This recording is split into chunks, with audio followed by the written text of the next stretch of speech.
Gjoshi. Do më ma analizë Albini po më delë se blejimin, që të rast, sinqerisht. Nëse e din që aty 56 i ka dhe asë një ma shumë. Albini s'është analizë, është kryeministër. Po, në analizën e ti o ma i sakë se blejimi, më falë. Po blejimi s'është kryeministër. Po, blejim Gjoshi tha që pas është gjedhoj logjike. Gjedhoj logjike do t'ishte me 15 prill këtij viti ta kandidojshin Glauko Njusën si figurë paka shumë ma konsensuale dhe unë besoj, e kom besimin e plot që do t'kalonte. Por, çka me bon që vetë vendosja ka Glaukun para dite kryetar kuvendi, në mes dite ka ministër tjashtum, e në mbrëmje këtë në shumë pazar mandatar. Domthon partia që mbetet me një njeri.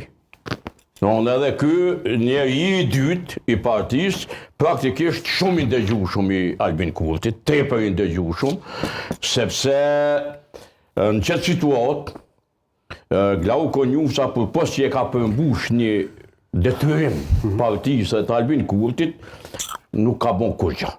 Nuk i ka dhonë vendit zgjidhje. A se sheh një mundësi reale që ai zgjidhet? Jo, kushtim. Po çka nëse merr ndonjë vot nga Unë shoh këtë mundësi nuk lunë një vot, se i duhen domthon 5.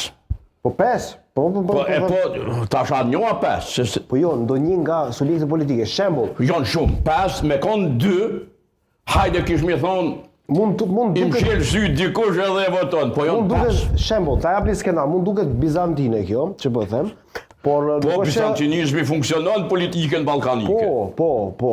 Për shembull, përfaqësuesit e subjekteve politike për ta parandaluar ardhmën e zotit Kurti, thonë, ja shembull ta votojmë Konjusën, e votojmë edhe bëhet kryeministër, shkaktojmë problem për brenda aty. A mund të jetë kjo? Po jo, nuk është zoti Kurti me bizantine.